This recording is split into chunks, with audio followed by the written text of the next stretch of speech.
Ekonomiya ang pagbabago sa growth target ng economic managers ngayong taon. Balita mula sa Malacanang, atin ni Radyo Patrol, Christian Yesores. Christian!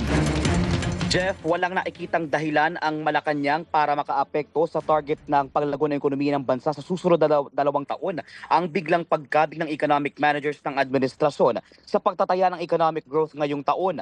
Ayon kay Palace Press Officer at Communications Undersecretary Claire Castro, gumaganda na ang paggastos ng pamahalaan sa infrastruktura at inaasahang magkakaroon ng kaunting improvement o pagbuti ng sitwasyon sa ikalawang bahagi ng taon. Tugon ito ng Malacanang matapos ibaba ng Development Budget Coordination Committee sa 3.5% ang GDP growth forecast o tinatayang paglago ng ekonomiya ng bansa ngayong taon mula sa 4.5% na mas mababa pa mula sa inisyal na target ng gobyernong 5 to 6% GDP growth rate ngayong taon. Aminado si Jose Castro na maaaring nakaapekto sa economic targets ang kinaharap na pandaigdigang krisis sa langis dulot ng gyera sa Middle East kung saan naapektuhan din ang Pilipinas. Sa kabila nito, binigyan din ni Budget Secretary Kim De Leon na kailangan pa rin gumastos ng pamahalaan kaakibat ang mahigpit na pag-aaral at pag-iingat dulot ng isyu sa katiwalian at flood control scandal. At yan ang balitang kumpirmado, sigurado.